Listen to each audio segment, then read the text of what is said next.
Welcome. Can you hear me in the back? I'm Bob Hatz, and I'm an advertisement for wearing sunscreen.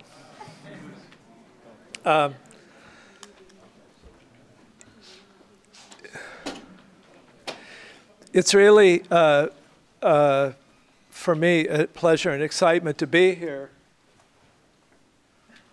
tonight, and the occasion is to celebrate the publication by University of California Press of this remarkable book by Robert Duncan, a graduate of this department, called the HD Book, edited with an introduction by Michael, does he say Bone?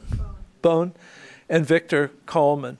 You're going to be hearing about this book, and there are several things to say about it that people will say, but by way of introduction, Robert Duncan, for the poets of my age and generation who grew up around here, was an astonishing figure, and among the ways in which he was that he was a brilliant Coleridgean talker. He could talk like nobody could talk, and Coleridge's talk, which everyone in his generation testified to as being brilliant, amazing, you couldn't tell, has disappeared. He made his money writing really boring theological and political philosophy toward the end of his life.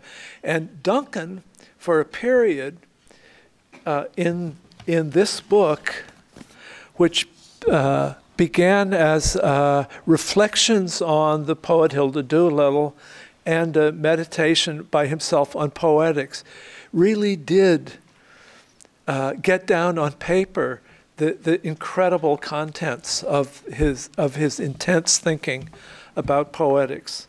A couple of short stories tell about it. Robert talked so brilliantly that he told a story about himself that the first time he went to visit the poet Louis Zukofsky in New York, someone had arranged for him to meet this older poet. He was so worried that he would talk the whole time and not give Zukofsky a chance to talk that he stayed up all night talking to himself in the mirror so that exhausted he could go and listen to Zukofsky. One of my experiences of Robert talking was we were walking down 24th Street in San Francisco, and he had been talking for a long time, and he was actually ranting on the subject of Charles Olson, who was his friend nemesis, spark off of whom he thought. And he said, Charles, you know, Mayans, he liked Mayans. Egyptians, he liked Egyptians. Nothing about, I mean, there are only two interesting inventions of Christian culture, but Western culture, but they ought to at least be acknowledged. And he said, and Georgia would have a sense, for example, I was waiting for the minute to go back and ask the question, what were the two important inventions of Western culture? Finally, there was a moment, and I said, what were the two important inventions of Western culture? And he said, civil disobedience and romantic love. And then he went back on to what he was doing.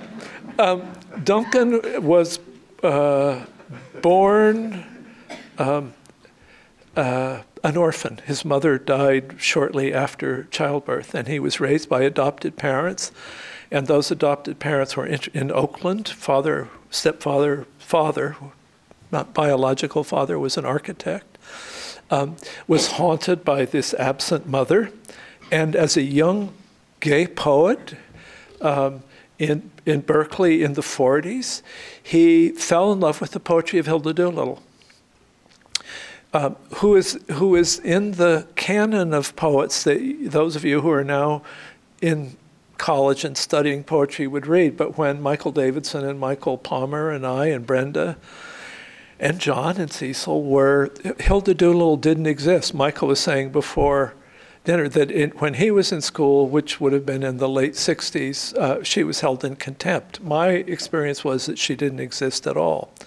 And her writing was revived by feminist writers in the 80s, and a whole number of extraordinary books, particularly her trilogy of war poems written during the Battle of Britain, her Helen in Egypt, the very late long poem called Winter Love, the early poems, her book about her relationship with Ezra Pound called An End to Torment, her book about her relationship to Freud, which I think is called the Freud book, and the novels suddenly began to appear and people began to get a sense of her as a major figure.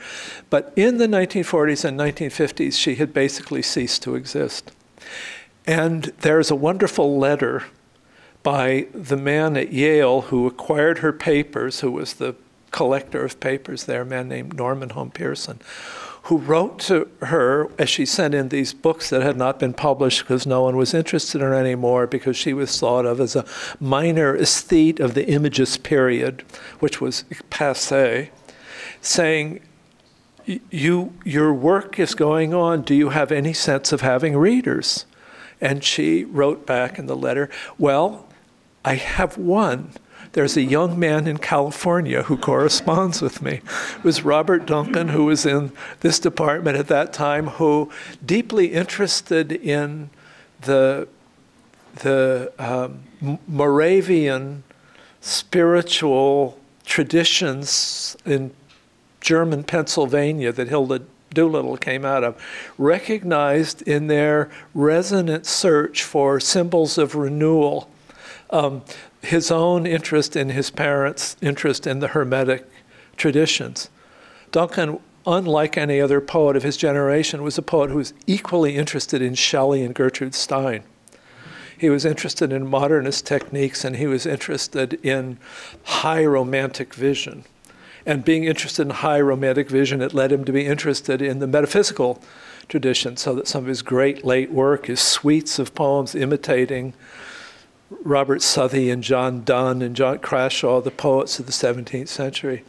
Anyway, a lot of us grew up thinking he was an extraordinary poet and the richest thinker on poetics that we were ever going to be around. And we knew of this book, a diary he kept about his meditations on HD for years, and Michael Davidson and I think at the same time, were trading Xeroxes of the little scraps of them that would appear in these odd magazines in the late 1960s, early 1970s.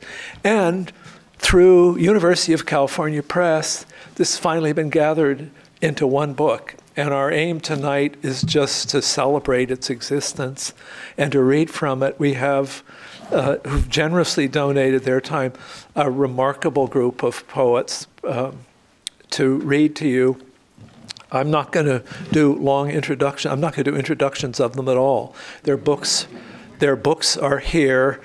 I think you all know who they are, and if you don't, come up to the front and find them. And we have Sheila Levine, who is the director of UC Press, which made this book possible, to tell us a little bit about it.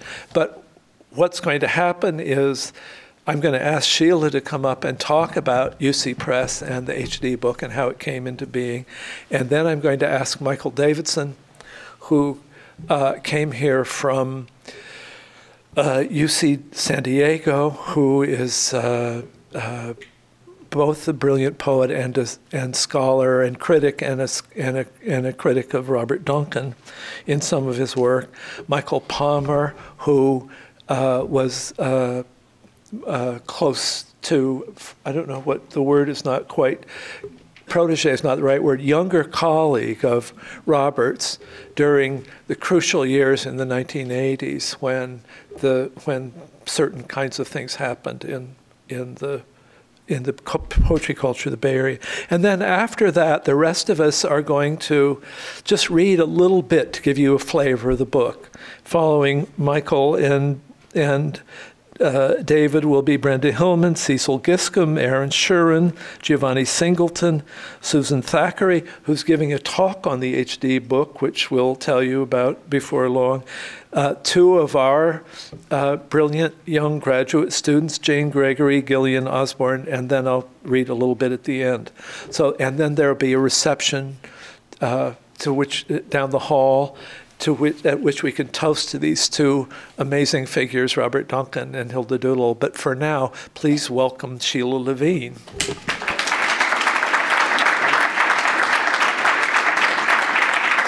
you, Bob. Actually, I'm not the director at UC Press, but I am from UC Press, and I've been there all these years while this project was sort of in process. This is the first of 6 planned volumes in the collected writings of Robert Duncan, and thank you, Bob, and the Department of English for hosting this event.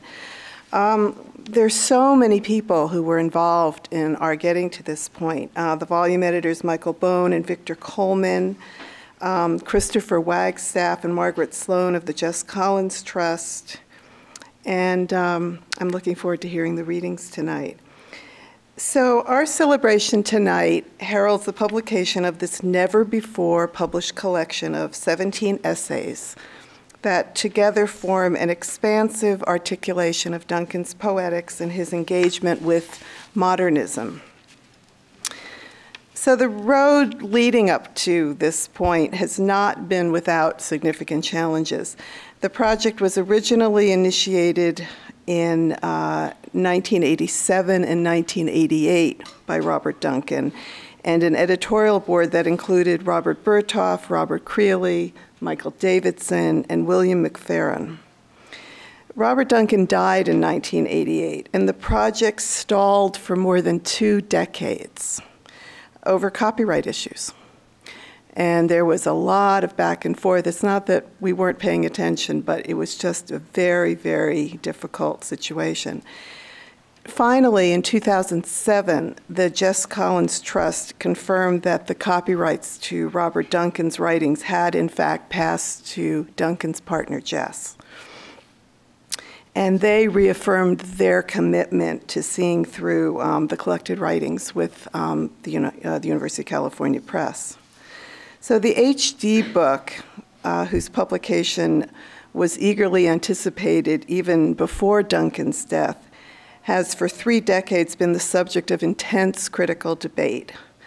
But discussion has until now been limited because the work was available only in fragmentary form and in small journals and magazines, as Bob was saying, and in a few mimeograph copies circulating underground since the 1980s.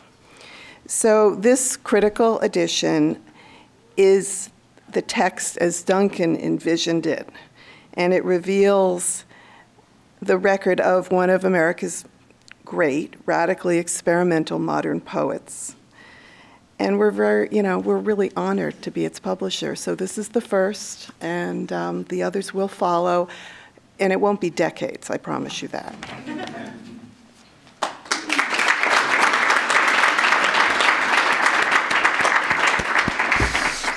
Michael Davidson and I were 2 young Californians at the State University of New York in Buffalo, where it snowed so much in the wintertime that the reindeer would jump over the fences and run down the streets. And while we were doing that, we were having a conversation about Robert Duncan. His book of poems, The Arcades, is here for you to look at. Please welcome him.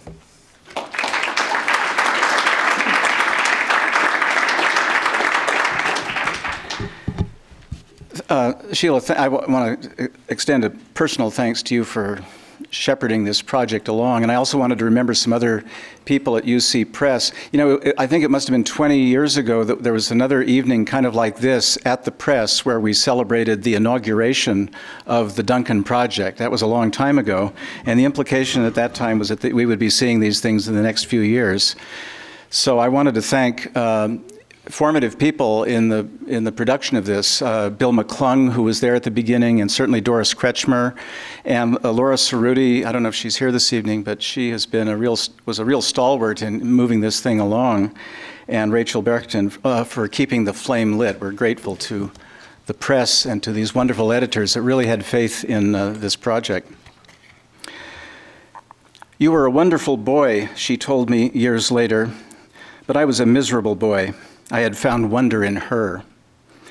Although Duncan is here referring to Miss Keya, his inspirational high school teacher in Bakersfield, he might as well have been speaking of all the other she's he invokes in the HD book, including the poet that is its luminous center.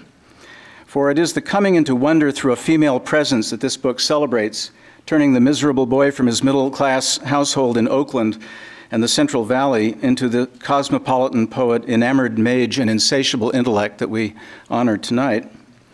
For all of his worldliness, though, Duncan was proudly a West Coast poet whose early debts to Jeffers, Patchen, Miller, Everson, Rexroth, Jaime de Angulo helped form his imagination of a California that, as he says in the Pindar poem, was, quote, all legend in my grandfather's time, whose vistas painters saw in diffuse light, in melancholy, in abysses left by glaciers as if they had been the sun, primordial carving empty enormities out of rock. As another miserable boy who grew up in Oakland, I found the wonder in Duncan, his affection for the West's spectacular landscapes, alternative communities, and anarchist politics. Bob was mentioning the manuscript edition that many people of our generation would pass around in a kind of samizdat way, culled from the various little magazines in which the HD book was appearing. And I really treasure that book. It's very dog-eared at this point from loaning it to friends and students. But now this manuscript may happily be laid to rest and a new synoptic version put in its place, thanks to the University of California Press. I suspect that many readers of my generation have a similar Xerox version of the HD book in their possession, valued all the more because it constitutes Duncan's most sustained writing on poetics and tradition. Where the essays of Olson, Creeley, Zhukovsky, Levertov, and others of his generation exist in complete editions, Duncan's essays are only fitfully available. The HD book is the missing link in Robert Duncan's corpus, a foundational text equivalent to Pound's Spirit of Romance, or William's Spring and All, or Stein's Lectures in America, or Zhukovsky's Prepositions. Proposed as a reading of HD's work, it moves between genres of poetic autobiography, daybook, philosophical meditation, literary history, spiritual narrative, and perhaps Piranesian ruin. In its incomplete and fragmentary state, and in this respect, I think Bob is right, it actually resembles Coleridge's Biographia Literaria probably more than anything else. It testifies to the enduring romantic tradition that animated a generation of post-war poets and to the expressivist sources that are often excised from traditional treatments of modernism. It is this last connection that marks the HD book's revisionary accomplishment. Writing in the early 60s at the height of the Cold War and the New Criticism, Duncan rejects the era's belief that modernism was a return to hard, dry verse of neoclassicism, Hume and Babbitt, or that it needed to be purged of its avant-garde excesses, Clement Greenberg, The Partisan Review. Duncan reads the contributions of Pound, Eliot, H.D., and Williams, and Freud, and Whitehead, and William James as a continuation of the long Romantic movement. More heretical still for the period was Duncan's idea that Romanticism itself was a continuation of theological and philosophical traditions that had archaic sources, but that flourished in the Hellenistic and the classical periods, late classical periods.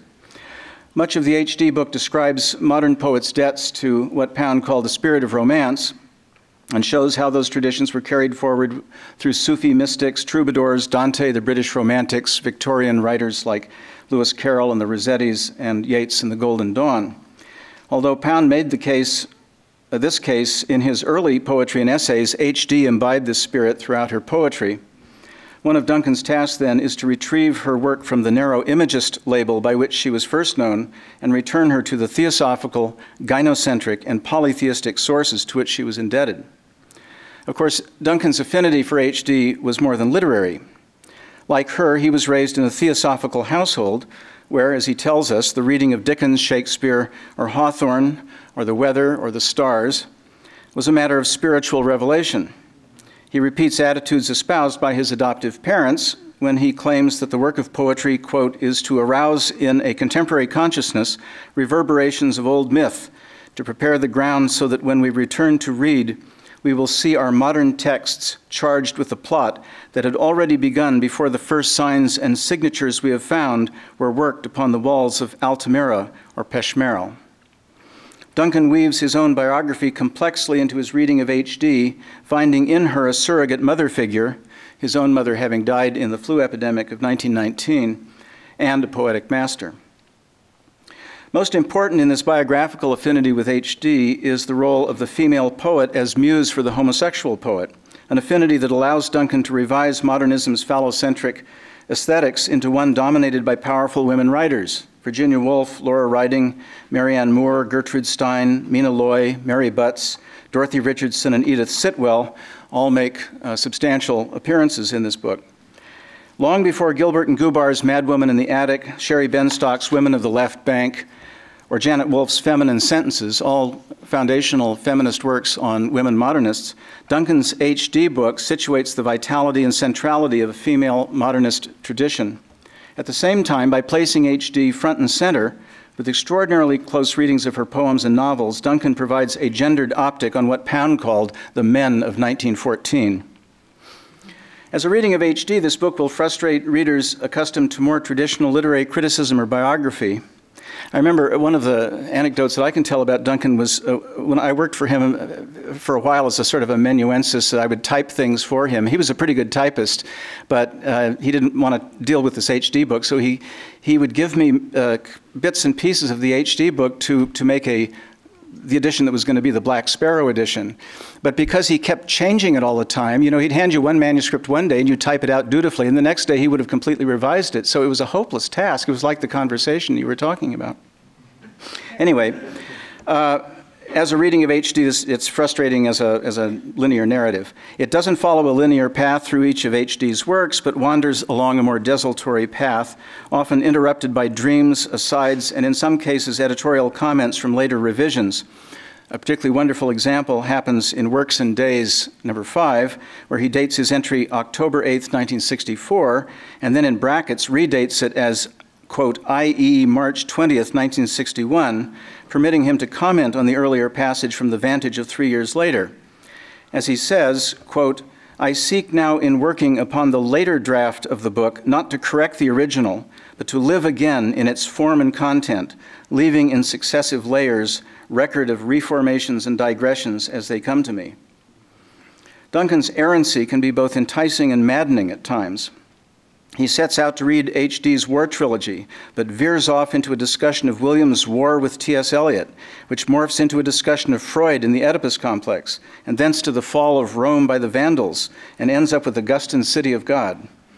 This wandering, distracted progress is, of course, the hallmark of Duncan's poetry, and the HD book should probably be read as much as a work of poetry as it is of poetics. Understood as a commentary on his own work, the HD book offers wonderful insights into his own development and provides numerous sources for individual poems. A lengthy account of the Homo Eros in Neoplatonism, or the Atlantis dream that animates the opening of the field, the book that he had just finished when he started writing this book. So it's interesting to think about the HD book as in a way a kind of continuation of the issues that are raised in really that inaugural book for most of us, The Opening of the Field, which was published in 1960. Or his early life as a student at UC Berkeley, or his important relationships to Freudianism, Marxism, anarchism, or the occult tradition. He pursues dreams and puns, often interrupting his narration for a lengthy philological aside. He wakes in the morning with a fragment of a dream in which he sees himself stroking HD's naked back, and this leads to a reference to the fan dancer Sally Rand, and then proceeds to unravel strands that lead to De Vulgari Eloquentia, back to the Chicago World's Fair, Baudelaire's Mon Coeur Mis à Nu, Hawthorne's story, The Birthmark, and returns to Sally Rand, quote, as pursuing the pun, I am a fan of HD. Who is it that goes there where I see your quick face? Notes of an old music pace the air, torso reverberations of a Grecian lyre. What Duncan read in HD was a doctrine of the hidden word, the secret gnosis immanent in the known world, of which the poem is the record. Such attitudes, as the editors Mike Bohm and Victor Coleman point out, were deemed silly or naive when applied by Randall Jarrell to HD, and thus RD and HD shared a common exile from the official literary world. Yet they also shared a common faith that what is childlike, naive, or foolish may be, as Duncan said, an everlasting omen of what is. Miss Keogh's visionary reading of Heat in a hot Bakersfield classroom is a scene of instruction for the young poet that would lead both backwards to his astrologically charged birth and forward to revelatory moments in Pound's cantos or Williams Patterson. The HD book is a great tribute to the act of reading, not as a critical hermeneutics toward greater clarity, but a recuperation of Hermes, the boundary walker, pacing the margins of that field Langland saw in a dream, a fair field of folk. For it is the communal gathering of the we in poetry, which Jess renders beautifully in the frontispiece to this particular book, which Duncan is aligned with many of the poets that he looked to, including Dante and Whitman. It is that communal gathering of the we that marks the H.D. book's social imperative. Quote, "To write at all is to dwell in the illusion of language, the rapture of communication that comes as we surrender our troubled individual isolated experiences to the communal consciousness."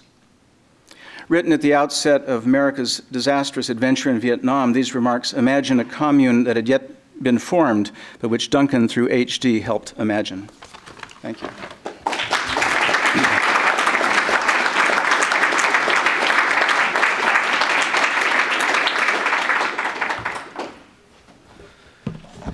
One of his books, A Company of Moths, is here. Please welcome Michael Palmer.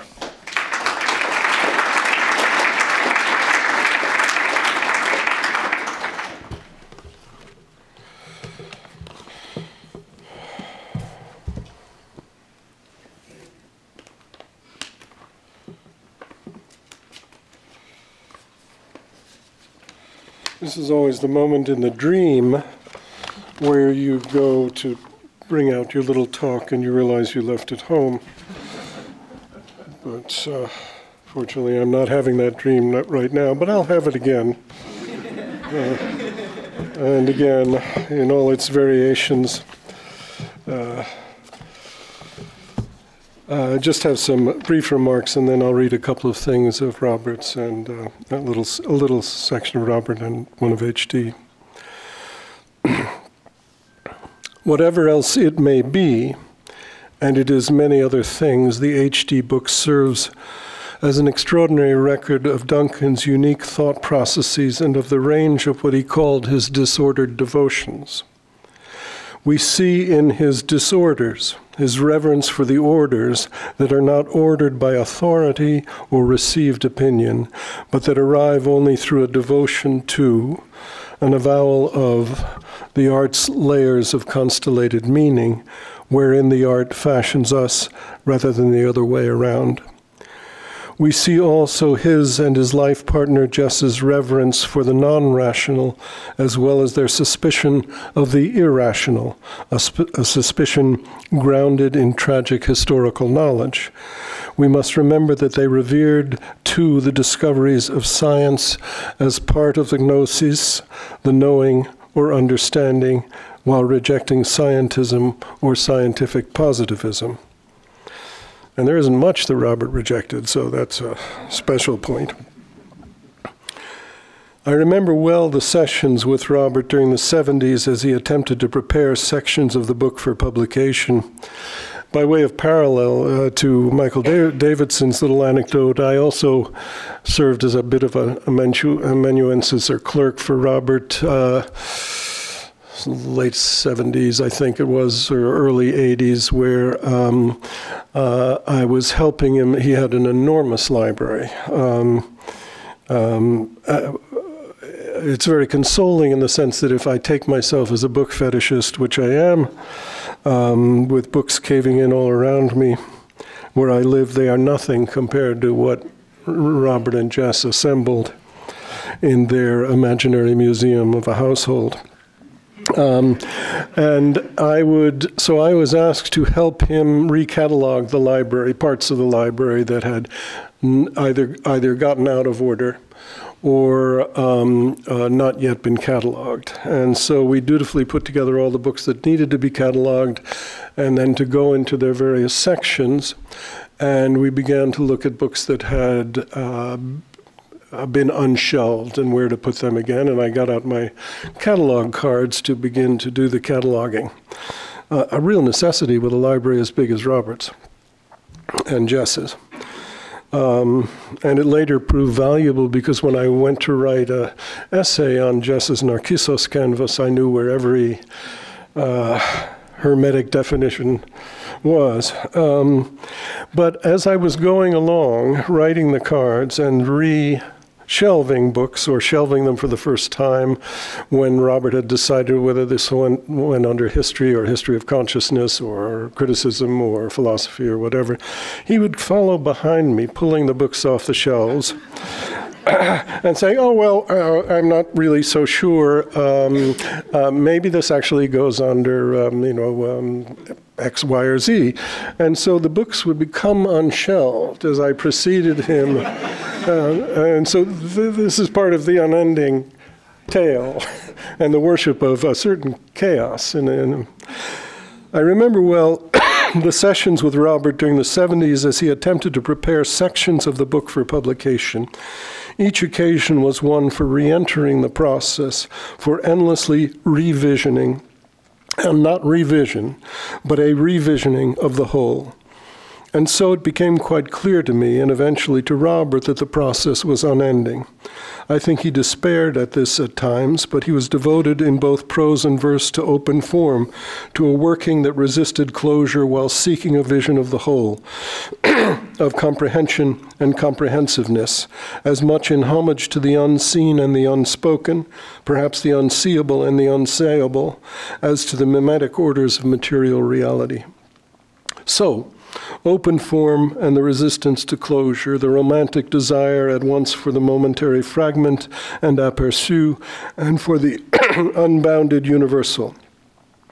And with such ambitions, the despair never far below the surface, in both prose and verse, at impossibility. The siren song of the infinitely intertwined, the interconnected or interlaced, music of thought, the lure that is always proximate to an abyss. Excuse me, get a little water.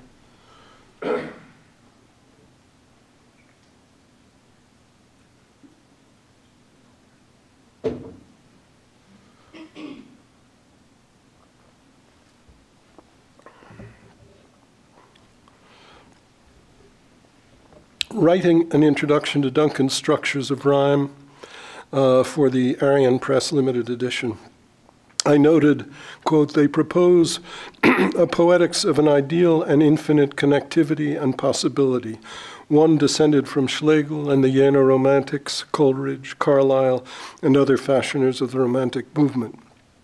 Yet as visions of the infinite, they carry within themselves the tragic knowledge of their own impossibility. So with the HD book.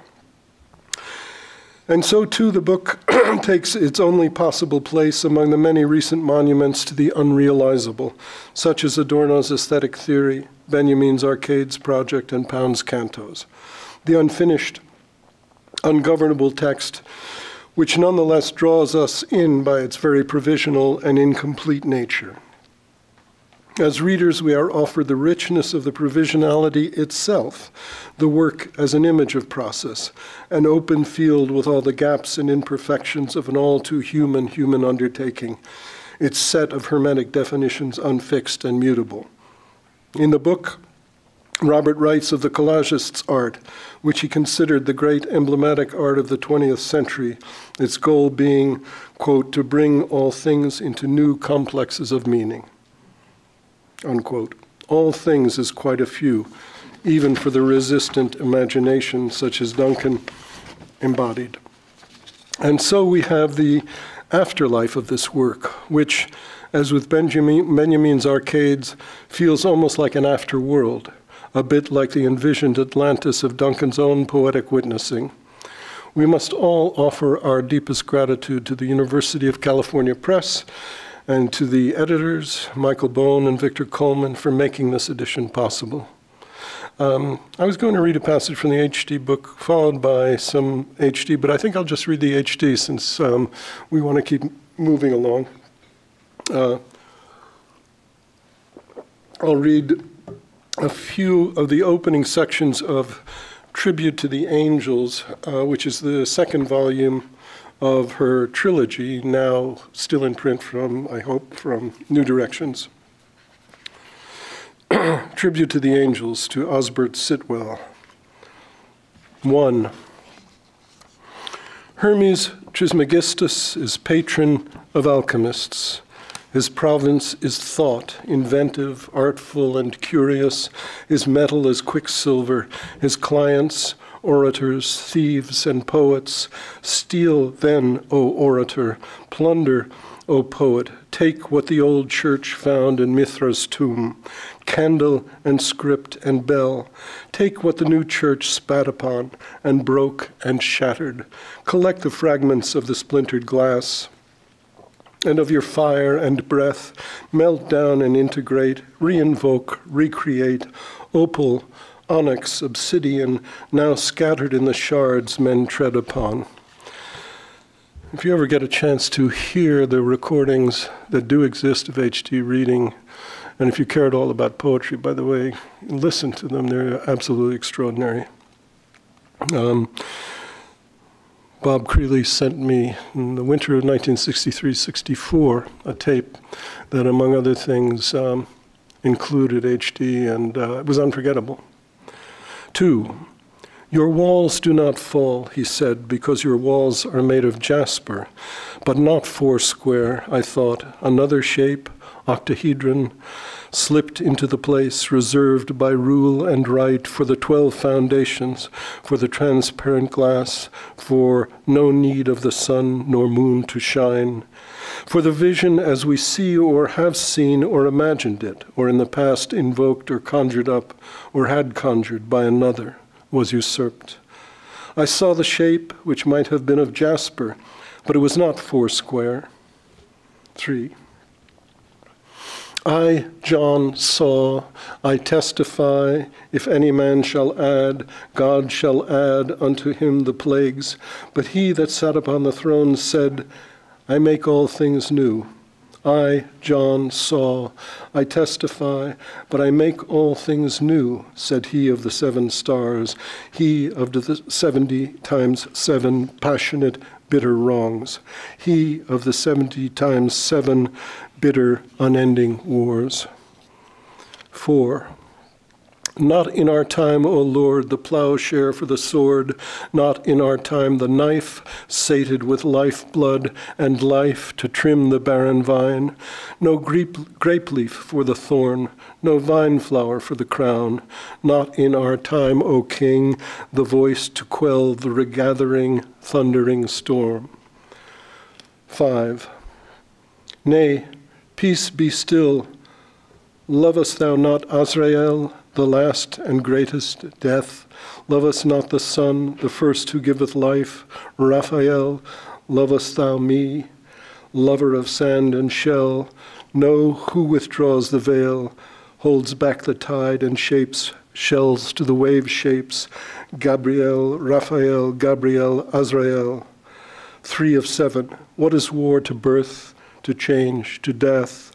Yet he, red fire, is one of 7 fires, judgment and will of God, God's very breath, Uriel. I'll read one more. 6. Never in Rome so many martyrs fell, not in Jerusalem, never in Thebes. So many stood and watched, chariot wheels turning, saw with their very eyes the battle of the Titans, saw Zeus's thunderbolts in action, and how from giant hands the lightning shattered earth and splintered sky, nor fled to hide in caves, but with unbroken will, with unbowed head watched, and though unaware, worshipped, and knew not that they worshipped, and that they were that which they worshipped. Had they known the fire of strength, endurance, anger in their hearts was part of that same fire that in a candle, on a candlestick, or in a star is known as one of 7, is named among the 7 angels, Uriel. Thank you.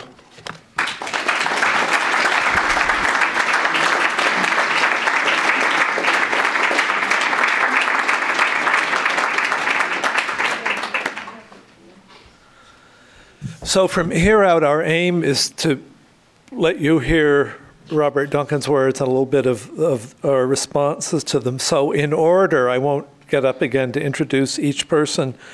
Brenda Hillman, who's written a wonderful essay on HD, Cecil Giscombe, Aaron Shuren, Giovanni Singleton, Susan Thackeray, Jane Gregory, Gillian Osbourne, and then I will read a little bit at the end, will be giving you a taste of this remarkable book. beginning with Brenda Hillman.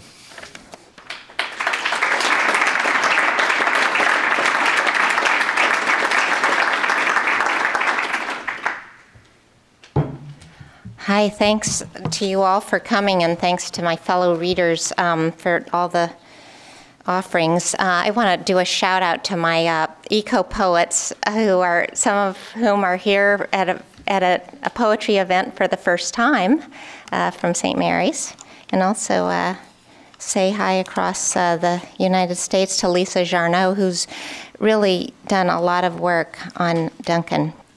Thanks so much to UC Press.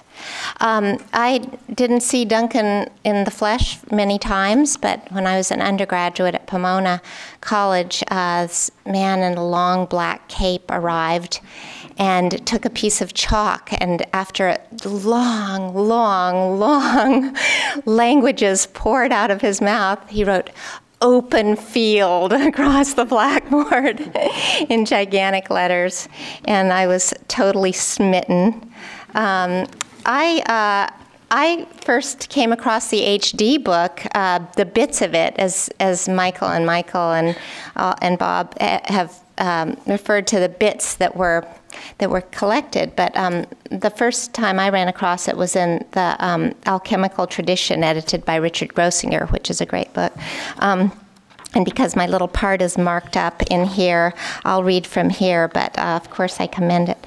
So I'm going to read from chapter 5, which in the collected book is the occult chapter, and it's you'll see, those of you who know HD, how it connects with his love of the theosophical traditions.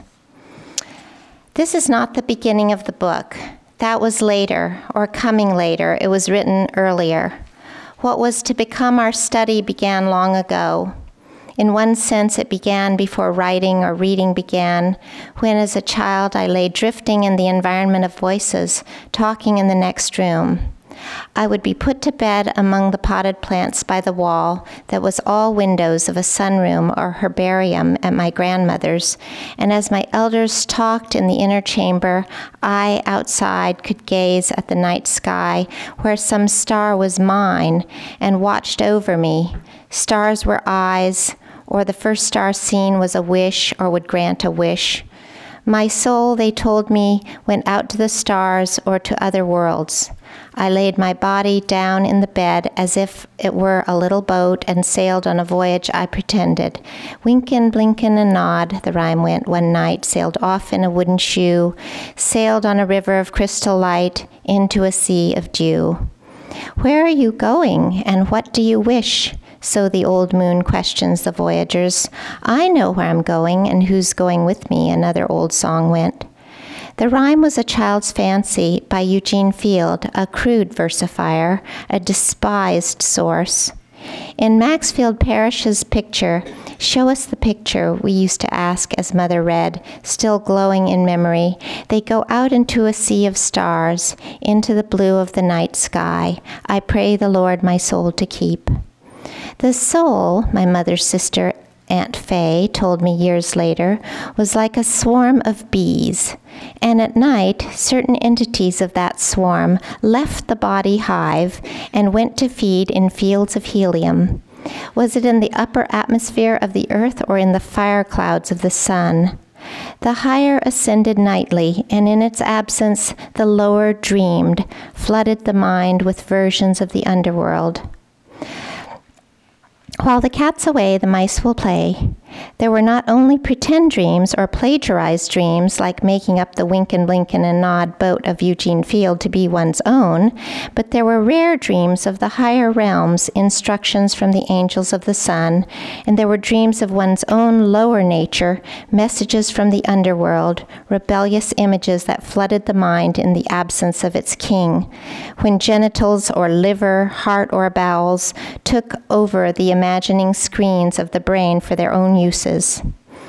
My aunt's name, Fay or Fairy, had to do with illusions or enchantments, bewilderments of the mind, in which we saw an other world behind or under things, and at the same time with the enchanters themselves, the folk who lived under the hill.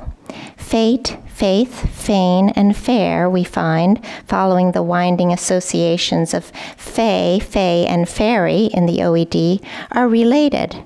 From many roots, words gathered into one stem of meaning, confused into a collective suggestion. There is fey, too, from feign, meaning to join, to fix. In the United States of the 19th century, it could mean the fit of a garment. Your coat fays well, the OED gives us. The casting of the image is high fairy, phanopoeia, but the image itself, as Pound conceived it to be, a nexus, an intellectual and emotional complex in an instant of time, he wrote in a stray document, which gives that sense of sudden liberation, that sense of freedom from time limits and space limits, that sense of sudden growth. An image itself is fey, an apparition, a joining in one. The little poem by Field was fey, for it cast its spell, and in the inner chamber the adults, talking on, wove for me in my childish overhearing, Egypt, a land of spells and secret knowledge, a background drift of things close to dreaming, spirit communications, reincarnation memories, clairvoyant journeys into a realm of astral fantasy, where all times and places were seen in a new light, of Plato's illustrations of the nature of the soul's life, of most real Osiris and Isis, of the lost Atlantis and Lemuria, and of God or teacher my parents had taken, as theirs, the Hermetic Christos. And I'm going to skip down to the next paragraph. Fey from Theta had to do with the dead. The fairies as fates or norns were spinners of the threads from which life was woven, who measured man's span and cut the cord to deliver him into death, as once they had cut the first chord when the music began. But the word fey, too, came from another root that meant fated to die, cowardly or weak, as the OED tells us, unnamed. In our common speech, it meant crazed, touched, and then clairvoyant, in tune with the dead. The lords of the dead were in the Egyptian writing. The ibis-headed Thoth, Isis with the disc crown, the lion-headed Sekhmet, the winged serpented sun, showing the animal nature in which our souls had evolved.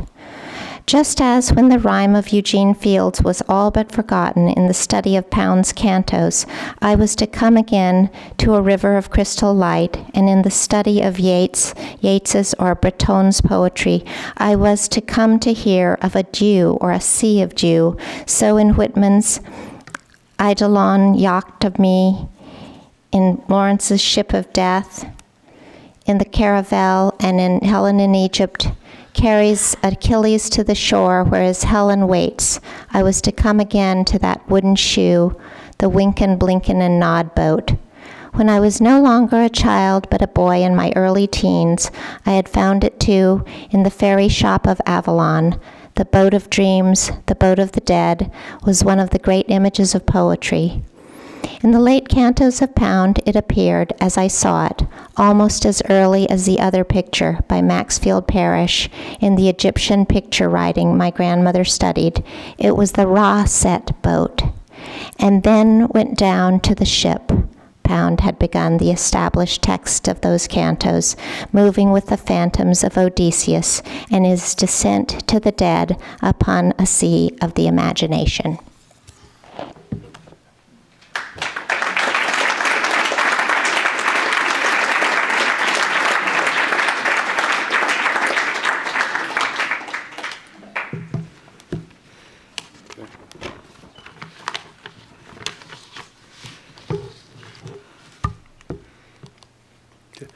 Hello, thank you for coming. I'm Cecil Giscombe. I'm going to speak briefly about my experience of Robert Duncan's work, and in so doing, I'm going to try to suggest to you that the shape of that experience is the shapeless idea of opening and the shapeless idea of permission, two words that are, of course, key in his work. I'm going to lean on a couple of texts. I would address first the book at hand, which we're grateful to have, the HD book, the publication of which we celebrate this evening. In the first pages, Duncan talks about HD's poem Heat, long a favorite poem of mine. He wrote about the teacher, Miss Keya, who brought stray poems and other pieces of non-canonical writing into his high school classroom as offerings to her students of herself, meaning both her knowledge and her soul. As if, he writes, as if were I to come to the heart of the matter in them, I would come too to this woman's heart and my own. And he goes on, this poem, Heat by HD, we understand was offered so. It belonged not to the order of poems and stories that we must know all about if we were to be accomplished students. It belonged to the second order that seemed to contain a personal revelation. It was the ground for a possible deeper communion. At times like this, reading to us, she was like a child searching out her companions, sharing with us corners of a garden that were secret or magic places, bringing forward treasures or keys, taking us to see her animals and friends in order to place her life in our keeping. She was trying us, not demanding response, but testing us for an affinity. Now for me, the third moment in the shape of Duncan's work is the word field, a word I stumble over and read seriously. In the above paragraph that I just read, I come to and am stopped by the words ground and garden, his choice of those words to suggest something beyond them. One of the texts in my experience of Duncan's work has been this book, Bending the Bow. In the preface to Bending the Bow, he wrote, if the soul is the life shape of the body, great stars that are born and name their histories we read in the sky and will die are souls. And this poetry, the ever forming of bodies and language in which breath moves, this poetry is a field of ensouling, each line intensely a soul thing, a contribution, a locality of the living. My interest has been in location itself, which I understand to be not a thing, but a way of doing and essaying. The work of location, the essay of location, is the acknowledgement of and the exploration of context. In that preface to Bending the Bow, Duncan wrote this, discussing the structure of the book's content of a series called Passages. I number the first to come one, but they belong to a series that extends in an area larger than my work in them. I enter the poem as I entered my own life, moving between an initiation and a terminus that I cannot name. This is not a field of the irrational, but a field of ratios in which events appear in language. And Duncan goes on. The poem is not a stream of consciousness, but an area of composition in which I work with whatever comes into it. Rhymes, the reiteration of formations in the design, even puns lead into the complexities of the field. But now the poet works with a sense of parts fitting in relation to a design that is larger than the poem. In the HD book's first pages, writing about heat, Duncan said, falling in love, a conversion or an obsession, these were close to what the poet knew in the poem, seeing the world in the light of a new necessity, and informing. O wind, rend open the heat, cut apart the heat. This meant the poet submitted her will to be shaped by what happened. A longing or prayer, addressed to a natural force in a world in which inner and outer nature were one. Now, I spoke in a recent book to the Prairie State, Illinois. Kamau Brathwaite heard the title of my book as Prayer Irie, the way one might speak to God, attached to a term in Jamaican English for pleasure. In a poem in that book titled Fever, I wrote, "The point of origin, the point of fade, fielding the question." Robert Duncan wrote in 1960, "Often I am permitted to return to a meadow, as if it were a scene made up by the mind that is not mine, but a made place." These are the permissions that Robert Duncan's work has granted me. Thank you.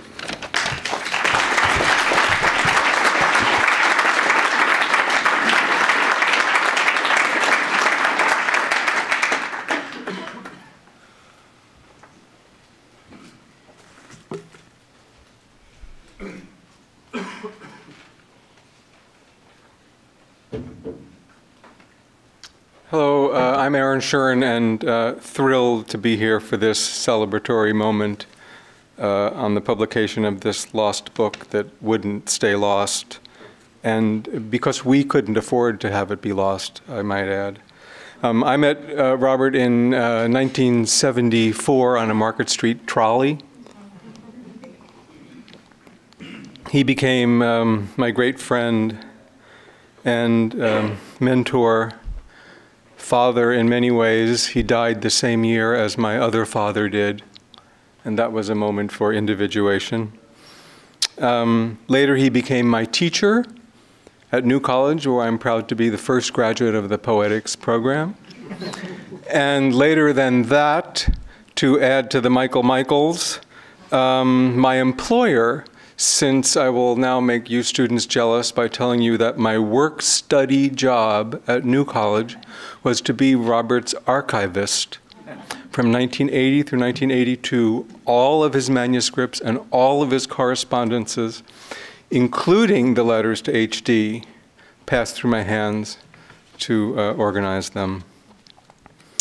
In the last week, as I've been rereading through the HD book, the most startling thing for me is to discover how much I had thought he had thought.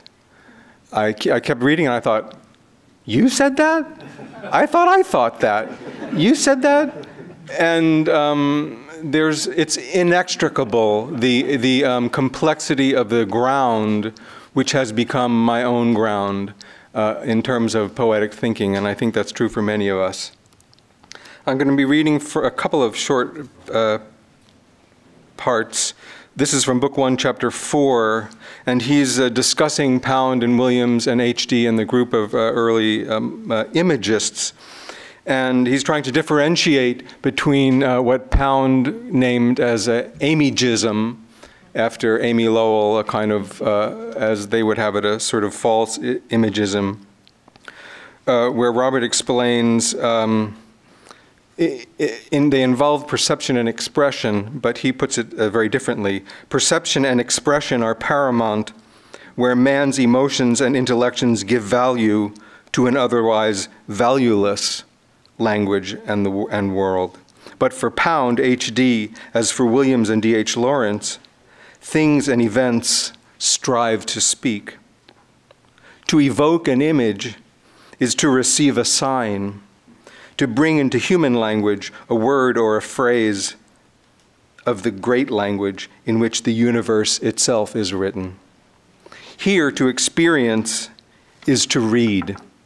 To be aware involves at once the senses and the translation into language of our own.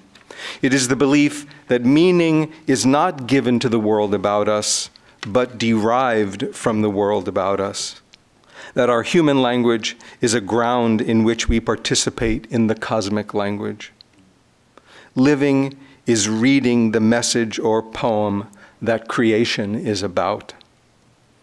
Such a sense of the universe as a meaningful creation and of experience as coming to apprehend that meaning determines the change from the feeling that poetic form is given to or imposed upon experience, transforming into content, to the feeling that poetic form is found in experience, that content is discovered in matter. The line of such poetry is not free in the sense of being arbitrary, but free in its search and self-creation, having the care and attention almost of the ominous, for a world that would speak is itself a language of omens. Eliot's images are often theatrical devices, but his garden, the drained pool, river, sea, and flowers of 4 quartets are images of charged meaning, having their origins in a more than personal fantasy. They are signs of self that have come to inform the poet's true self, epiphanies of what is happening, not symbols, but ideas, seeings of the truth of things. William Carlos Williams' resolve in the opening passage of Patterson does not read, not in ideas, but in things.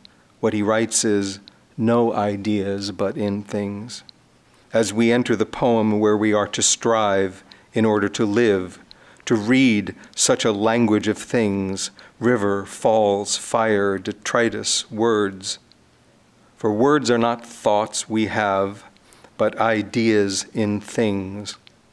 And the poet must attend not to what he means to say, but to what he says means.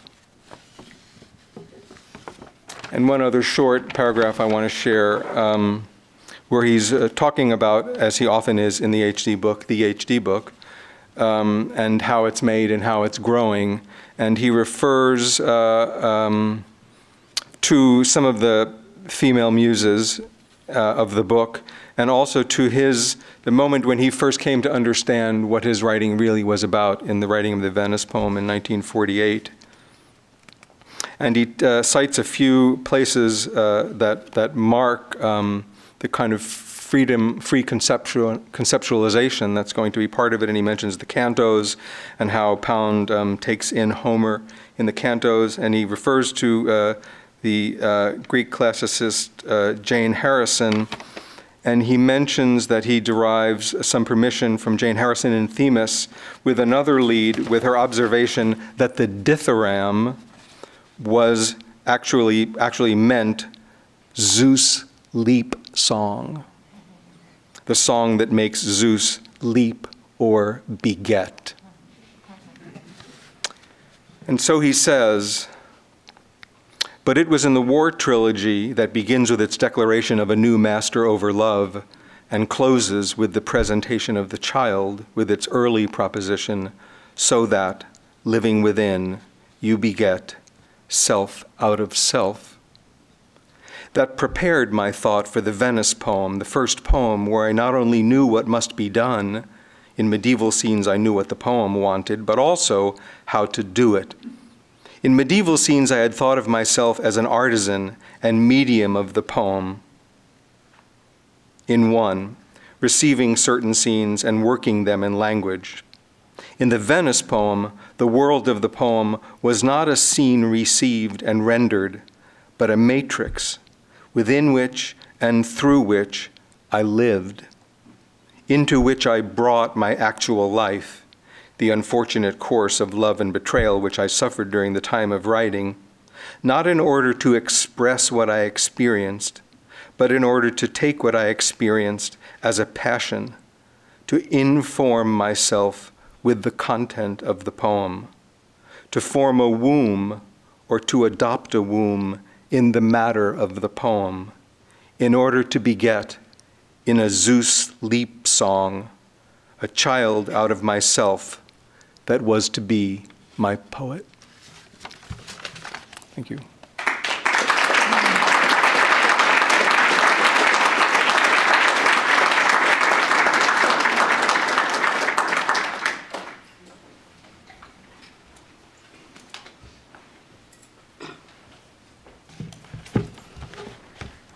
So it is a great honor and pleasure to appear on the program this evening. I, too, attended the poetics program at New College. And interestingly enough, Robert Duncan was never actually taught in any of the classes, but I felt quite haunted by him. And at times quite well imagined that he was on the walls of that place. And as it used to be a funeral home, that building, there are a lot of things roaming the halls there. So I am glad to finally be able to engage with him and celebrate the publication of the HD book. I would like to read a small selection from Nights and Days, March 10th, Friday, 1961.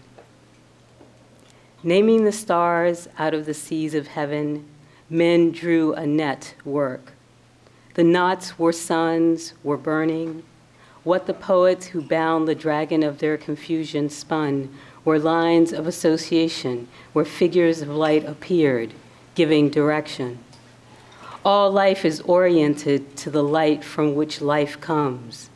The bees in their dances are oriented to the sun, and if it is dark, will dance in relation to a candle flame. Men found at night a new orientation in the stars, found a heaven, a spreading mesh of lights that became a projected screen of where and when they were as they danced. An image of another net that in memory we throw out over moment and place that are suns in time, the net of ourselves. The bees dance to tell where the honey is. They memorize as they realize. In turn now, the surfaces and involvements of the brain were an imprint of the seas above. And the sky dome above was the image of another configuration in the skull dome below. So a network there, too, bound the dragon of a confusion and constellations of living cells that made up a body or series of imaginary bodies a man was, is, would be. It was a map. It was a great design of where they were and then of when. Night after night here in the country, I have been learning my stars. The wavering cold of a mixed winter and spring, as if those distant lights were within the aroma of March blossomings, the lilac, lemon, and grasses of the star world, brings a fragrance of stars. Earth's sparks of scent seem just to have flown up into those signs of the ancient ways in which the book of when, where sparkles and glows. As we come home from an evening with neighbors, Orion is in the high heaven. The figure of the giant hunter in the sky brings with it, as often, the creative genius of Charles Olson for me. Since the appearance of Origin 1 a decade ago, my vision of what the poem is to do has been transformed, reorganized around a constellation of new poets, Olson, Denise Levertov, Robert Creeley, in which Olson's work takes the lead for me. This man himself, a giant, 6'7" or so, has been an outrider, my own Orion. It was the same time of year, with Orion overhead in 1955, when Olson read aloud to Jess and me the beginnings of a new sequence of poems, Orion. The scene in the bare room at Black Mountain with its cold and the blazing winter sky at the window springs up as I write. The fugitive hero of that sequence was drawn from Robert Creeley, but he is also in the humor of the poem Hercules, the sun, or sun, S-O-N, who must pass the 12 houses of the zodiacal initiations. Overall mover of the unnumbered, who did 12 labors, Olson names him. He's also, what else has he to be, the rueful figure any of us are as the men we are. Who told you your flesh is as rosy as your baby's, as rosy as your mother's, as who got you up? And to be up there, sky high, is also to be all lit up in Orion 8 and look down as in 9. You got a hard on and it's to be made, but I don't read your face. or you mine, by looking up or down. Yet our roots are in the sky. Radical, the Milky Way appears, cross-section of our galaxy. In the earliest news out of heaven, what they said, the mythos, was that it was the slain body of the dragon. It was the flow of everlasting mothering milk. It was light. It was rhetoric, river, fluid, a stream of suns. And I'll skip down. In man's guts, there are no gods. There is agony. There is pleasure. Pain that binds the spirit to its own when, where. Pleasure that may be taken as we may take thought. In the flight of the imagination, in the reading of the stars, in taking thought, we go out of ourselves, flame out of the wet wood, out of literature then, out of matters of pain and pleasure. The consciousness bent down to a literature lives on in its wits and its sulphurous burning. And if we come under literary dictates, all is voluptuous or all agony, is a matter of what we like and do not like, of literary taste, of good and bad, the tongue knows, is hell. As the other consciousness we see in the light spread out in the heavens, God's there, and in the darkness, demonic stars. In the map of stars, we began to map ourselves. Our projection of what we are was also a first poetry, a first making of a thing or image that projected a spiritual form in what we did not know. Well, there must have been another projected spiritual form, not only this, but also this, when the atom named their things and kinds of the earth, another network of sticks and stones and names that never hurt one. In our literary listings and groupings, we are doing all of that, nothing more. We make constellations in poetry that are, if they be anything, linked by gender, works of ourselves, then, ideograms of spirit, of when and where what we are is happening. Thank you.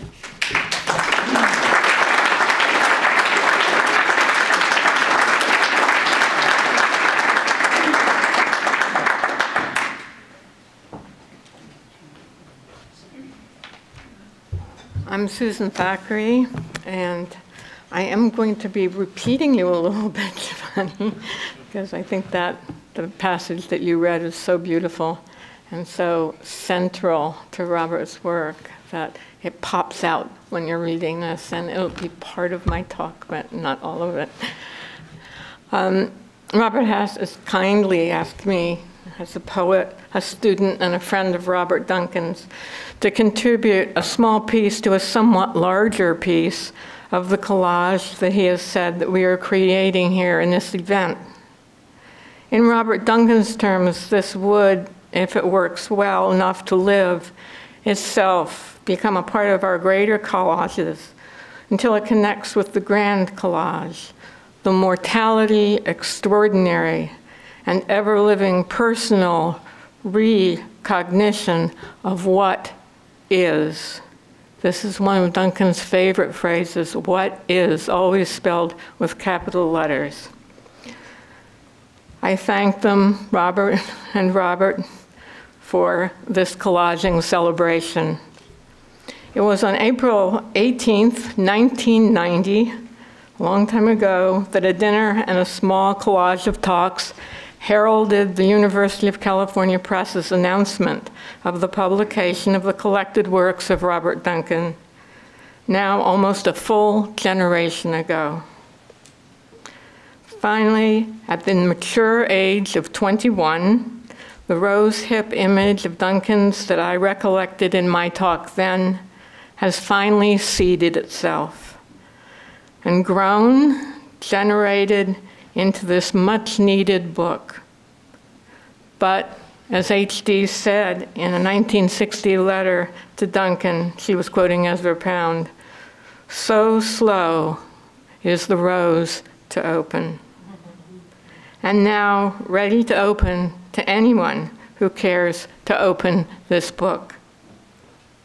Let me turn now, perhaps more precisely, to my collage some of the many pieces that move in and out of poetry, of memory, of the book itself as I read it. They are pieces even of the beginning of the human mind. This is from page 202, and this is partly Giovanni's favorite too. Naming the stars out of the seas of heaven, men draw a network. The knots were suns, were burning. What the poets who bound the dragon of their confusion spun over lines of association where figures of light appeared, giving direction. And he means that literally, by the way. All life is oriented to the light from which it comes. The bees in their dances are oriented to the sun, and if it is dark, will dance in relation to a candle flame. Men found at night a new orientation to the stars, found a heaven, a spreading mesh of lights that became a projected screen of where and when they were as they danced, an image of another net that in memory are thrown out over moment and place that are suns in time, the net of ourselves. The bees dance to tell where the honey is. The extraordinary sense that we're actually formed by our observation of the stars and the resulting association between us and the stars. They memorized as they realized. In turn, now, the surfaces and involvements of the brain were an imprint of the seas above, and the skydrome above was the image of another configuration in the skull dome below. So a network there too bound the dragon of a confusion in constellations of living cells that make up a body or a series of imaginary bodies a man was, is, and would be. From page 369. Poems are events of poetry, of our consciousness of making a universe of feeling and thought in language. Celebrating, is it? Or praying for? Of singing and dancing what is. From page 378. Here, there, what once is now, this return in a new structure is the essence of rhyme. The return of a vowel tone, of a consonant formation, of a theme, of a contour, where rhyme is meaningful, corresponding to the poet's intuition of the real, the heart of nature being everywhere. Music, Carlyle writes. Page 399. The work of art no longer stands apart. Here's some of the modernism coming in. The work of art no longer stands apart, clear in being separated from its material, but comes into existence in a process of involvement, in formation, revealed in the depths of the material. Page 636. When we follow, for instance, the changes of astronomical physics and the corresponding shifts in metaphysics, we may have the illusion of a science advancing towards a surer and surer picture of what is, in more and more fitting connections, yet the facts remain, the reasons change. The factors remain, the ratios change.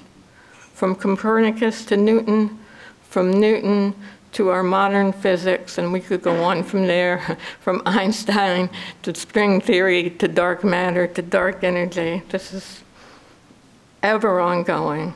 The facts remain, the reasons change.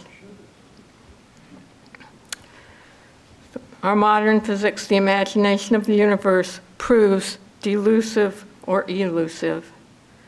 In what scale can we find the ratios? It is the fascination, and I think I would put the fascination itself.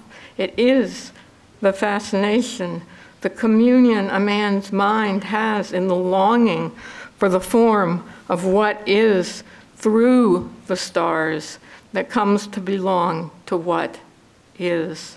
It is the being drawn toward, the quest or tendency that remains. Robert was completely involved, not theoretically, but in reality, with the body and the fact that our bodies are completely connected to the body of the world and the body of our cosmos. Peter O'Leary, in his book on Duncan, says that Duncan himself felt his own body's involvement in the world as so complete that it could be said in a sequential history.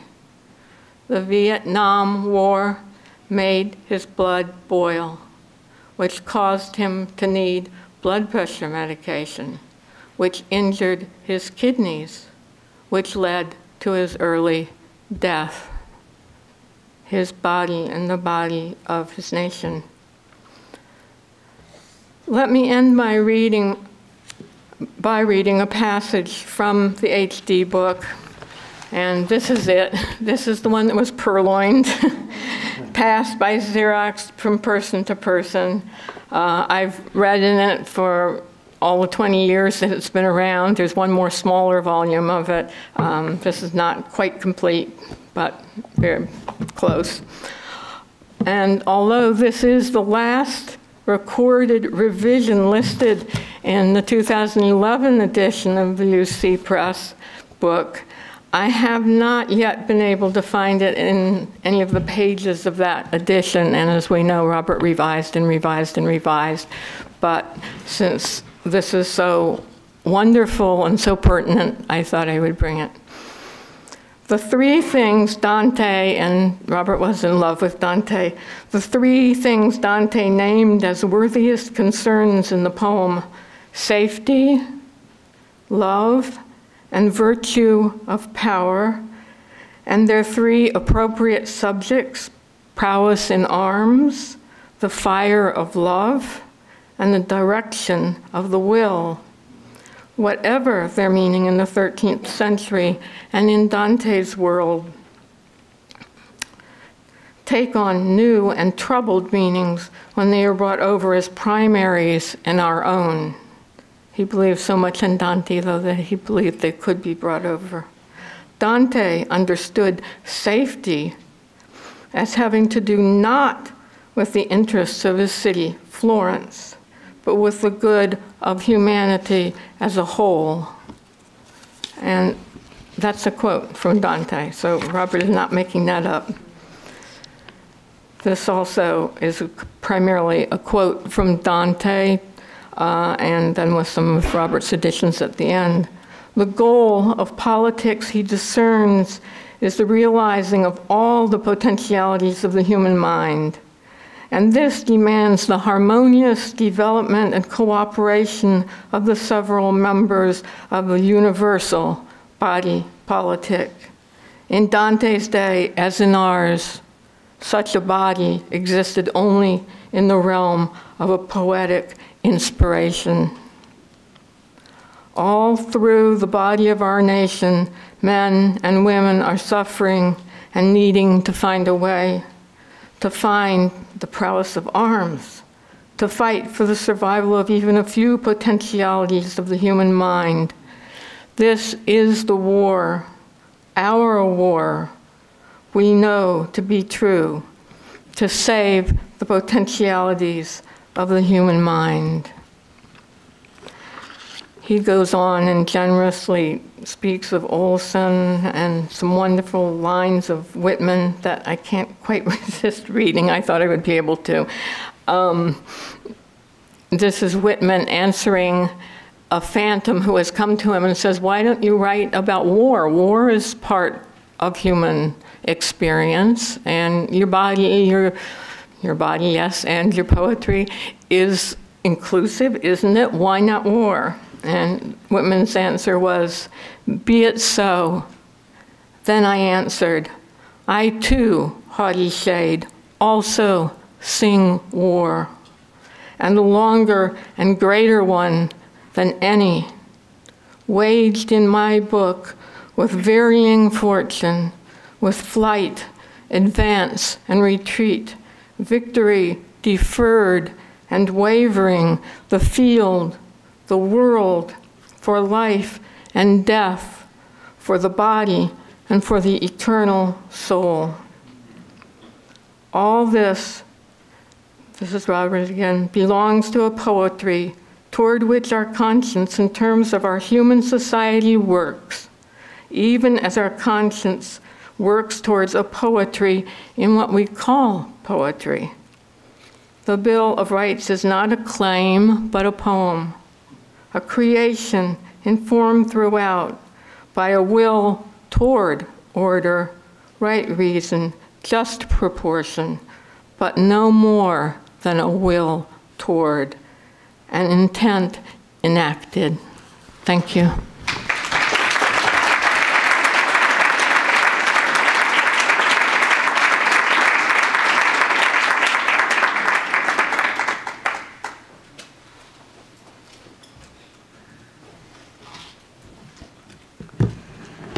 I wanted to say thank you for this book and all the efforts that went into it, and also to all the other readers. Other than that, I don't have any remarks prepared to say about my relationship to Duncan's work, so I'm just going to read, but I'm going to read from chapter 4 of Nights and Days, a chapter that's very much about just reading, I think. So this is page 343. July 31st, 1964. Conceived first in the spring of 1961 as a daybook, allowing for sketches of thought, digressive followings of impulse, and searchings for content, for design within design, a demonstration of what occurs as I take H.D.'s War Trilogy as the ground of interpretation, days haunted by passages of her poem, introducing new elements, rendering new possibilities. 3 years later, in the summer of 1964, as in those drawings at the cave temple of Pek Merle in the Hall of Hieroglyphics, quote, superimposed, drawn by fingers in the soft clay, soft and pliable even now, with no dominant direction, crossing and interpenetrating one another, where Gideon tells us in the eternal present, the beginnings of art, Aurignacian man gained magic possession of coveted animals by drawing their outlines in the darkness of the caverns, illuminated only by a flickering touch. Or, as in Marie and Pierre Curie's working the pitch blend, following the lure of an unseen as yet element, who appear in Patterson 4 as persona of the poet himself, working the language where a dissonance in the valence of uranium led to the discovery, to get, after months of labor, a stain at the bottom of the retort, without weight, a failure, a nothing, and then returning in the night to find it luminous.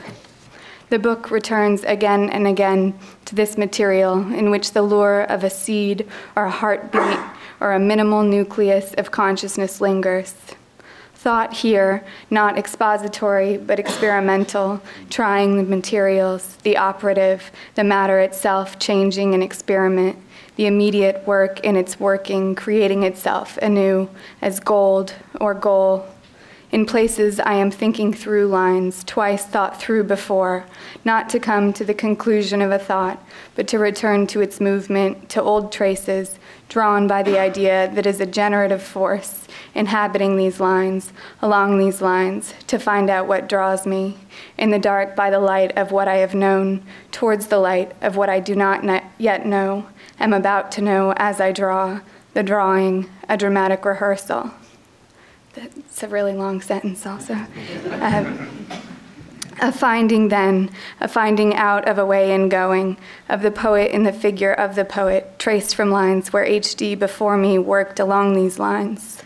life of poet crossing and interpenetrating life of poet and the imagination of something to gain magic possession of that most coveted animal power, the lion voice, the serpent wisdom, the nightingale song, the antlered crown, to commune with the animal force felt in the poem, return to the working of the poem.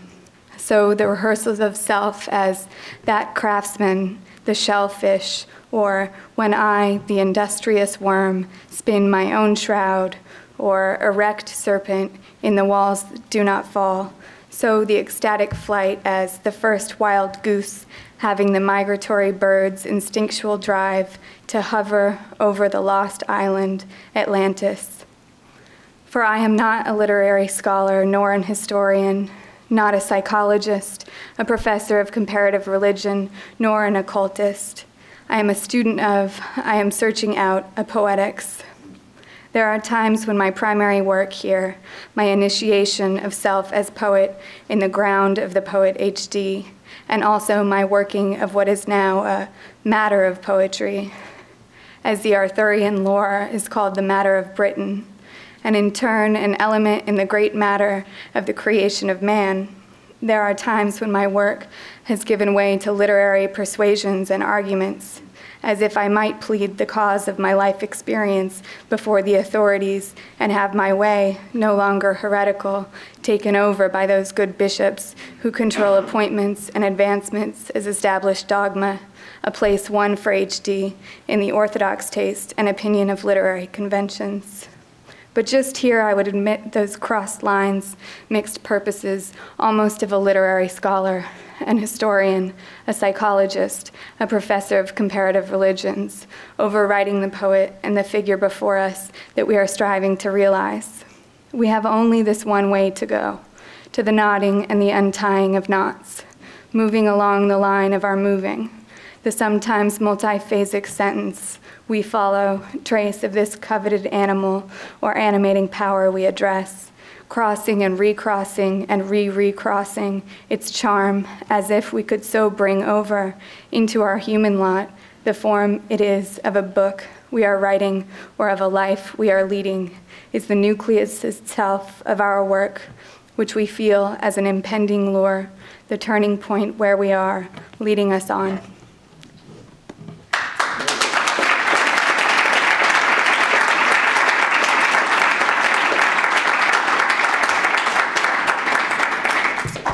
Hi, I'm Jillian Osbourne, and I'm going to read a part from the first chapter.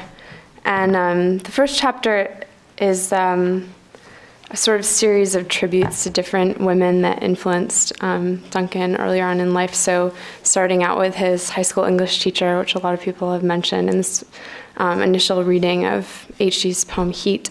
And then there's this passage about these two women, Lily and Adelie, and this moment that he calls one of the decisive moments of his actual life, where he's reading aloud to them dramatically Joyce sitting in the grass somewhere right around here on the Berkeley campus in the late 1930s. So, and one of the things, well, it's clear, but all of the men have just been called to go to ROTC classes, so he's supposed to go march around in uniform.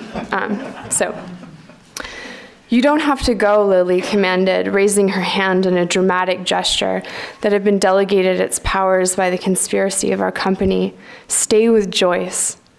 What we had been enacting, the reader and the listeners, the muses perhaps, for some serious amusement or enchantment had been worked through our cooperation.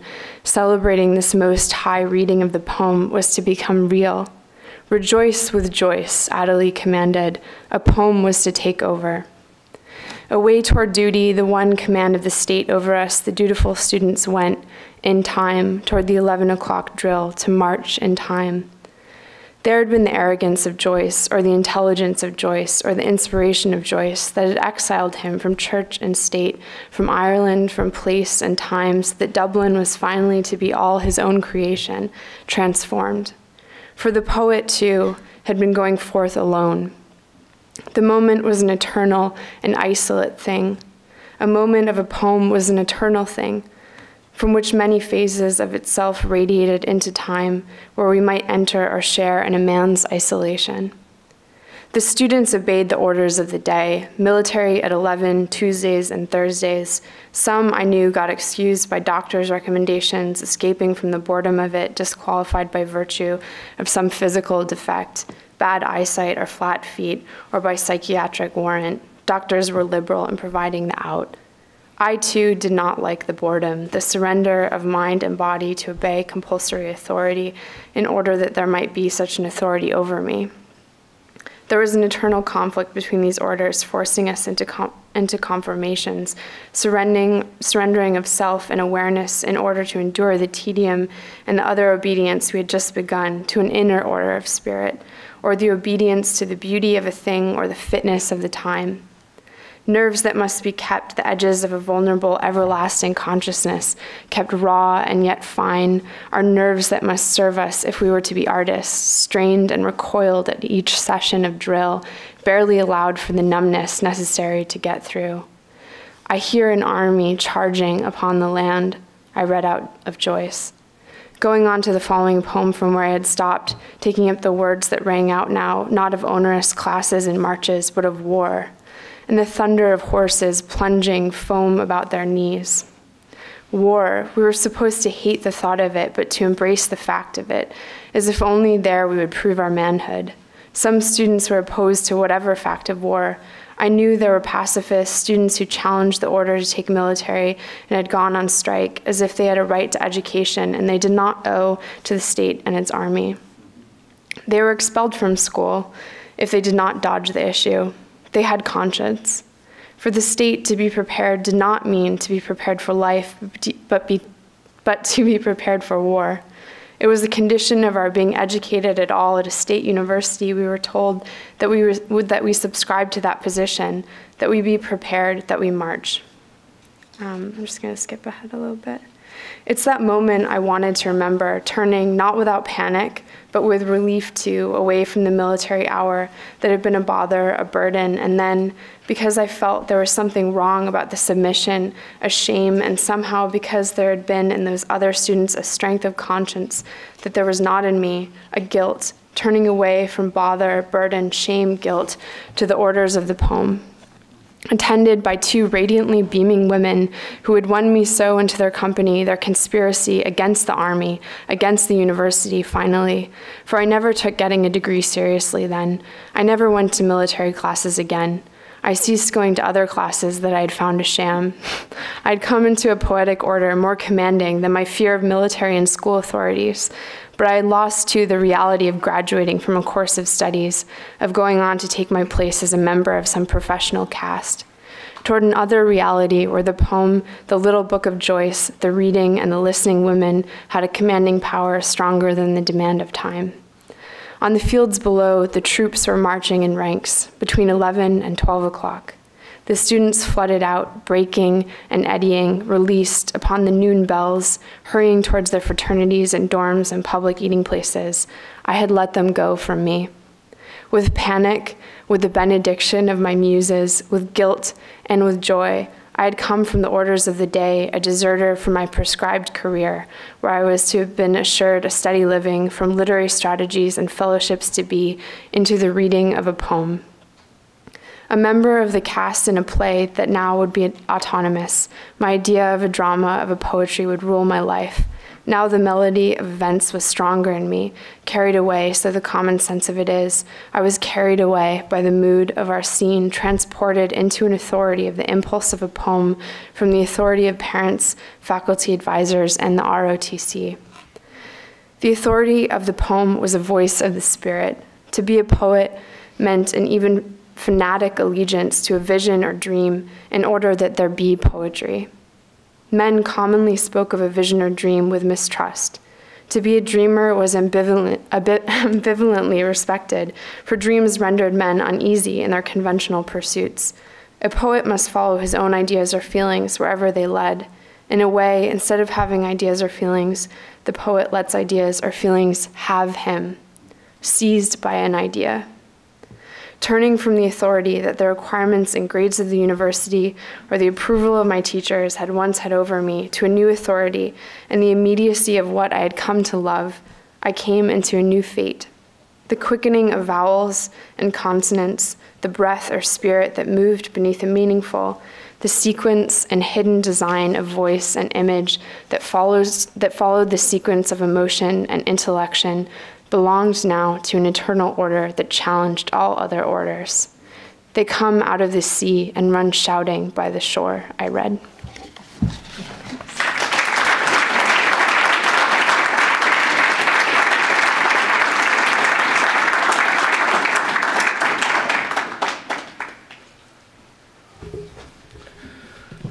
Thank you, Jillian. That's in a way a perfect place to end. It ends in this place. What was it, 60 years ago? I want to thank John Shoptaw and the Holloway lecture poetry program, for John for making this happen, and Rosa Martinez for doing the poster and for arranging the publicity. I want to thank Sheila Levine for being here, and all the readers. I'm so struck, Jillian, by that passage. The 1910s were, in a way, like the 1960s. They were a period when adventurous young people acted out. And in HD's case, it ended with her marriage broken, her relationship with Lawrence over, her relationship with Pound over, pregnant and by herself in 1919 in Cornwall in a cottage, and fairly desperate. And another writer, a novelist, a woman who happened to be the richest person in England, showed up at her door, knocked on it and said, "I heard you were here and I came to see you." And it made a lifelong relationship with the novelist Breyer. And one of the things that Breyer did in the early 20s, in that period of wreckage and dissolution after World War I, was take HD to Egypt, to Karnak, where the excavation of the pyramids was occurring. And it sent her into the study of the Egyptian mythology, founded for her on the figure of the sun god, and she imagined out of the dust and wreckage of those pyramids that the old and brand new values of the Greek gods were being loosed again in the world. This was consonant with what was going on in T.S. Eliot and in Ezra Pound and in others. Somebody said pagan was the punk of the 1910s. That was one of the things that was happening. And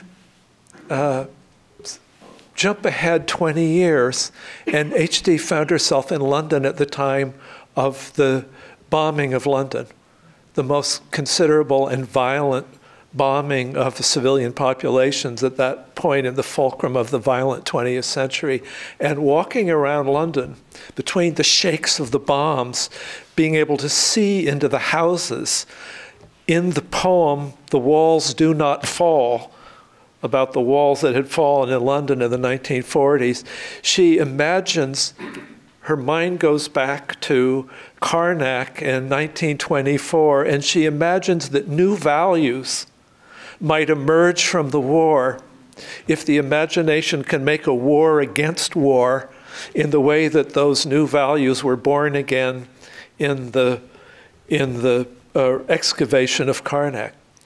And in the poem, HD, who growing up in the middle of Pennsylvania in the Moravian Brotherhood, which was like halfway between the Quakers and the Amish, practiced radical Protestant pietist simplicity. In the middle of the poem, which presumably happened in the middle of the composition of the poem, she has a dream in which she's in a plain, clappered American church in an open field. And in the front of the church, she sees radiantly before her the sun god Amun, with his blank eyes the color of an almond. And at the end of the poem, she imagines herself going out into the summer field where all the crickets are saying, Amen, Amen, Amen, Amen. And out of that dream spins the dream in the poem of an imagination coming out of the intensities of imagination in modernist and romantic poetry of a war against war. Come to what Jillian just read in Robert Duncan in the 1940s, feeling like he has to drop out of school or drop out of classes if he doesn't go along with ROTC and signing up for the War of the State, and coming across the writing completely ignored by his generation of HD. After World War II, responding to his sense of what needed to be done after World War I, and dedicating himself in the passage that Jillian just read to poetry as a place for the war of the imagination against war, and for the possibility of poetry. It's pretty amazing. The other thing about Duncan, and it's what's amazing in this book, and for you young listeners who have not yet, we've given you a huge reading list. Robert Duncan's poetry, HD's poetry, Robert's HD book, Michael Davidson's essays in his book on the San Francisco Renaissance about Robert Duncan, Brenda Hillman's essay on HD, Charles Altieri's book about the Enlarging the Temple, his first book about the ground of romantic imagination in the poetry of the post-war period. Michael and Michael both mentioned Jess, who is Jess Collins, Robert Duncan's lifelong companion, who's one of the extraordinary painters of the San Francisco Renaissance, whose work you can also look at in books and in the San Francisco Museum of Modern Art and in the Berkeley Museum. Duncan has a poem in which he imagined the figure of desire as a Christos figure, an Amen figure, somewhere between HD's Egyptian sun god and somewhere between the image of the suffering Christ, as the necessary creativeness and destructiveness of desire that the person committing themselves to the life the imagination committed themselves to.